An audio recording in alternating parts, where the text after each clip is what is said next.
All right, we're recording. Yeah, we're good. All right. So what episode are we doing this time? Uh, Uh, we're doing we're sweet Shitriol, fucking piece of shit episode, all right. worst of the entire series. Okay. I What? mean, can I be honest with you? Uh-huh.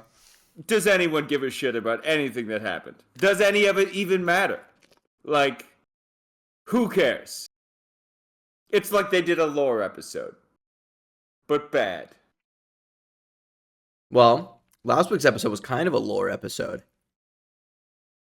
but good. Yeah, last week answered questions that we had. This week answered nobody's questions.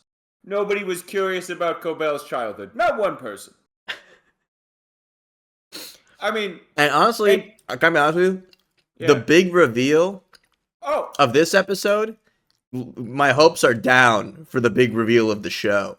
oh, I totally agree. I'm like, the big reveal is that she invented the chip. Who cares? I don't care where the chip was manufactured. I don't care who invented it. Why does it matter? In fact, I liked it more when it was like, exactly, like a bunch of random people together collectively invented this. Yeah, I was assuming Bert was involved based off of I. It's like they thought we would care, but it just doesn't matter. It's true. And even worse, because I feel like we've hit the part of the season where we are running out of time, and every episode that they don't advance the main storyline is a wasted episode. Like, this is like episode 3 crap, not episode 8 crap. You know what I mean? It's true. And let me tell you another thing I hate. The sister calling her. Why? Oh, Devin. Why is she calling her? Is it because is it because she is conveniently a good guy? Actually, that's what it feels like. It doesn't make any sense to me why Devin would call her after what she did. Call a doctor. True, call a doctor. There are so many other. I don't understand why. Take him to the hospital. Take him to a hospital out of town so Luma does. If I was Devin, it's just this is Cobell. Maybe she's becoming a good guy, but how does Devin know that? She doesn't, but it's going to advance the plot. But it feels so. It doesn't make sense to me. It doesn't make sense. Can I point out something? I think I realized this episode. Get it? Yeah. I hope you don't react poorly to this. I think that Cobell looks a bit like Mrs. Plimbo.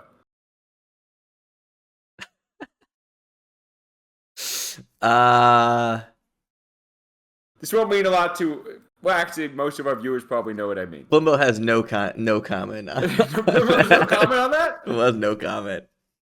No, I just okay. All right. I was watching the episode. I'm like, damn. It kind of looks like Mrs. Plimbo, but whatever. Well, Plimbo can see it. Plimbo can see it, and I'm not saying it's a bad thing. No, we both. I recall having a conversation last season. Yeah. Off air, of course. How we both found Cobell relatively attractive. We did. We did say that to each other. Yeah. And I don't think Mrs. Plimbo should be offended by this. I'm just pointing out a passing likeness. She probably won't listen to this anyway. In that case, I guess Mrs. Plimbo's not being particularly supportive. Well, times are tough. well, to be fair, relatively few people are listening to this, so whatever. Anyway, we'll move on. With every passing week, less and less are listening. It's unfortunate because I think it's actually getting better and better. I couldn't agree with you more, Mikey. And this is an aside to the audience, and I apologize for not talking about the episode.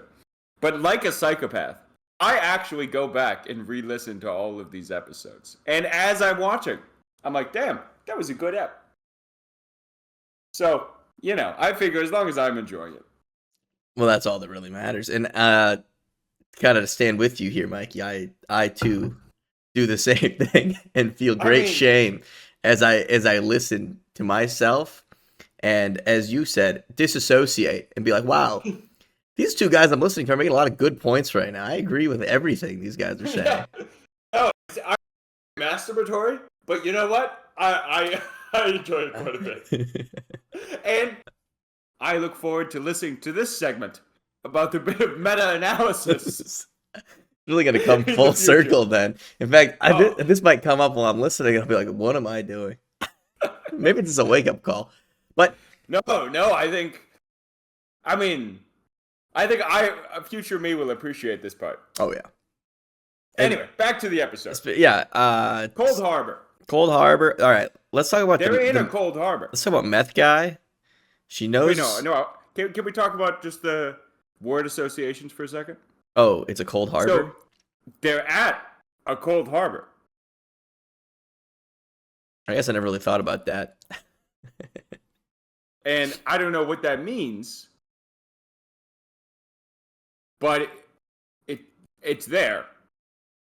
The other thing is, a Wintertide. We're back to the cold themes. But Cobell also grew up in Wintertide. Yes. Or wait, no. Wait. Because I thought the town was like Salt Creek or something. They mentioned that she was one of the best interns in the Wintertide Fellowship. Right. But is Wintertide the town? No, I'm just saying she came up through the program. Oh, yeah, yeah. The same one as Miss Huang. Which makes me wonder, why did Miss Huang graduate so soon? Because it sounded like Cobell was in the factories. Well, yeah, they had them put into work, but it's not what it used to be. Miss Huang probably grew up on the computer. That's a good point. When Miss Cobell was in the mill, stirring the ether. I mean, it sounds awful. So, speaking of that, you want to talk about Meth Guy? Yeah, let's talk about Meth Guy. So she goes to the diner. Meth Guy's giving out free meth. He's kind of a nice guy, actually. Is he giving out free? There's a guy sitting at the table, and he gives him a bottle. He's like, "On the house." Right. But I think that's more of like a you get a taste, and then you come back to him for the money situation. So Meth Guy. But they're all living. There gotta be like 10 people there.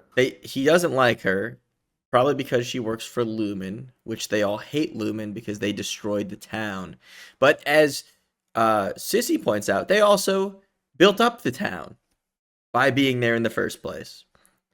It's very much like a company town sort of. Yeah, but that doesn't make it good. No, I mean, part of me thinks for no particular reason, Kokomo, Indiana, where there used to be a big GM factory, and the last time I was driving through, it's shut down, and it's just like, this place sucks. Yeah, it very much had that depressing, abandoned town vibe to it, and it makes you wonder why these people are still there. I think it's because they got nowhere else to go. They got nowhere to go. This is all they know. Fair. I mean, and eventually, now, yeah. Mm-hmm. Now I was just say eventually there will be no one left when they all die from the meth guy. Well, okay, so I'm picturing that this is some sort of industrial refuse that they, as kids, would like bottle up at the factory, take home, and get high. That makes sense. I don't really understand. They don't really make it super clear what they're doing in the factory. I don't. Well, whatever it was, chemical it was making. You know that it was bad. And I can imagine maybe it was the reason why her mother was on the breathing tube, perhaps. I mean, don't get me wrong. There were parts of this episode that were very well done artistically, and I think could have been interesting. But the whole time, I was like, I just don't care. Yeah, where's Mark? Where's Mark? Where's Helly? Where's Dylan? Where's Irving? Where's the gang? I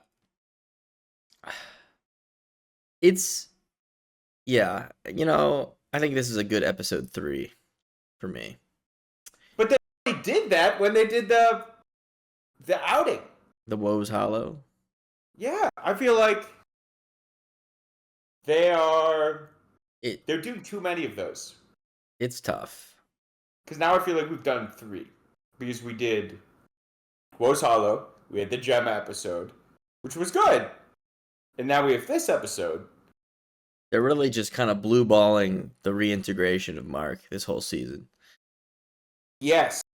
So I think to your point earlier, I'm more and more thinking the season will end poorly. We'll see. They got 2 more chances. I'm foreseeing though another, giant cliffhanger. Yeah. That will be tough. But I'm getting fucking sick of this shit. yeah. And I feel like I'm scrolling through right now, and so sorry. Finish what you're gonna say. no, I feel like we had such high highs after last episode, and I was feeling really great about the show, and this episode's probably like all the way back down. And part of the problem is I just watched Invincible, and but Listen to the Invincible podcast. Anyway, so you're scrolling through. So I'm scrolling through, and I'm like, I don't know what else to talk about. So. Well, can we go back a little bit and talk about the relationship between Meth Guy and Cobell? Yeah. Because it does seem like they had at one point a very strong relationship. Like they were factory mates. I think they were together. Oh, perhaps at a time. That was my take. And he feels like she abandoned him and the town and betrayed them all by continuing to work for Lumen. Mm-hmm. But by the end, he is willing to sacrifice himself for her. Yeah. Someone comes and they tell her. So it does seem like they are actually trying to kill her or contain, I don't know, do something. Yeah, but he gives her his truck. He's gonna deal with the guys from Lumen. It's I think it speaks to a deeper connection between the two of them. Yeah. Meth Guy I feel for the guy. He's got integrity. Well, I feel for him because it kind of feels like she's broken his heart and left him and went on to bigger things. And he perhaps, never really got over her. He stayed in his shitty town. And now she's back and she's roped him into helping her and he can't tell her no. And now he's all the way fucking back. And perhaps throwing his life away to buy her a chance at something that he doesn't give a single shit about. It's true. So there's something stronger there. I think so. Well, they shared meth, so that's kinda... They did get high together, and it seems like a very uncomfortable high. It kind of seems terrible, to be honest with you. They don't make it seem good at all. Well, and they start crying. Yeah. And which is why this isn't like a manufactured drug high. I think this is like sniffing paint fumes. Yeah, I it's probably akin to huffing spray paint out of a paper bag. But I wanted to talk about something. Actually, sorry, moving. No, please. So she, whatever. Cobell is aware the whole time that she was the one who actually invented the severance procedure. But is the reason she doesn't act on that because she feels what she says? Kier's knowledge is for all, and she feels some dedication to the company. But I guess now that they've cut her loose, that's not there anymore. I feel like she was being a team player, walking the company line, but here's what I don't understand. What next? What does she do with this information? Who cares? It's not like is she gonna go and bring this to a rival corporation? Is she gonna bring it to the government? Is she gonna bring it to Mark? That's what I'm saying. I feel like, I don't know, it's very convenient that the sisters is reaching out to this person who she should who, if what happened to her were true, you would never reach out to. You think it's awfully convenient that Cobell's the one who knows the most about the shit? She knows everything. So now she's gonna come to Mark and be like, "Oh, actually, I know the I'm trying to think of a funny word. I know I don't know, whatever. I know the Israel block, and we can turn that on, and then you're gonna know everything. Oh, okay. Yeah. There's like a special switch in there that she's just gonna know about. Yeah, I think that's gonna happen. Perhaps. I agree. It seems convenient. And she'll be the man on the inside situation where it's like, I know everything about the severed floor. I know, where to go and what you can do to get her out. I don't think she's going that far. You don't think so? I think in her heart, Cobell is still a company woman. Well, yeah, maybe she'll do a play to take it all for herself. Like, I think that shit goes deep. They're cult members at the end of the day. All right, hear me out. Here's how the season ends. Okay. Episode 9. Cobell comes back to Mark. They formulate a plan to get Gemma out. Mm-hmm. Episode 10. They get her out. Cobell, I can't let you do that. She sees his power, kills Gemma. End of season 2. No. That's not what happens. All right. Here's what happens. What happens? Cobell, Devin, Rickon, and Mark break in as a team to go rescue Gemma. They get Gemma. They're on the severed floor. They're coming out of the severed floor. Suddenly, someone's alerted the guards. They get separated. Mark and Cobell end up chased into the boardroom. Yes. Okay, the entire board is there. Are the board people? The board members are there. Then, the chairman's chair slowly rotates. And it's Rickon. He's betrayed them all. And, the whole time it's a bait and switch. We think it's Cobell that's betrayed them, but no. Anyway. It's Rickon, and he has the Hitler mustache that we talked about from before. He's also like 50 pounds lighter. He steps out of his fat suit and is wearing this like slim, oh my god, well-tailored suit. He's got his book. Yeah. I could really see it going either way. One of those two ways. Yeah. One of those two things is gonna happen. Also, third option. Nothing nearly that exciting happens, and the season ends very flat. I could also see that happening. Sure. Like episode 9, Mark is still asleep. Episode 10, Cobell tinkering around with the chip. The last 5 seconds, Mark's eyes flash open. Black screen.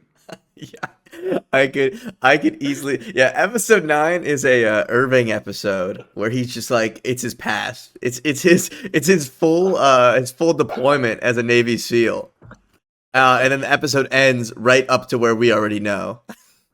And then episode 10 is a dream sequence, like in Tony Soprano when he's like asleep, when he's shot, and it ends with him opening his eyes. Yeah, I think that's good. That honestly, I really hope they don't do that, but they very well might.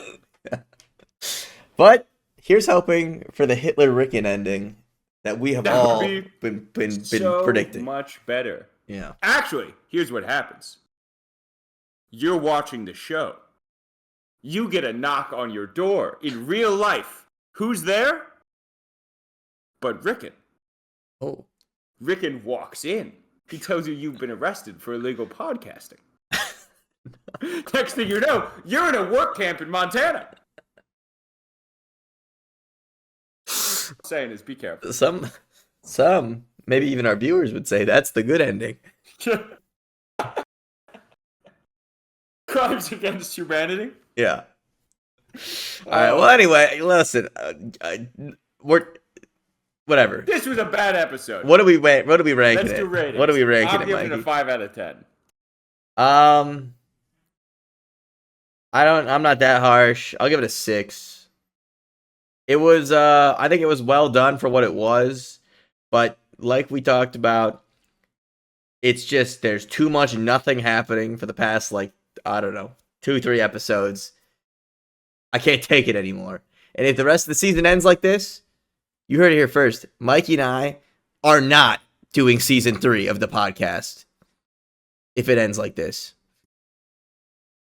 we predict the ending, we have to do it. If we because then we have to try and predict the rest of the show. It's true. If we predict the ending, if it's Rick and Hitler, you know we're watching season. If it's Rick and Hitler, we'll do a live action cosplay, like whatever, theatrical performance of the last scene with Rick and Hitler, with Plimbo as Rick and Hitler, and Mikey Johnston as Mark. All of the other characters in the room. All right, thanks for watching. Thanks for watching, everybody.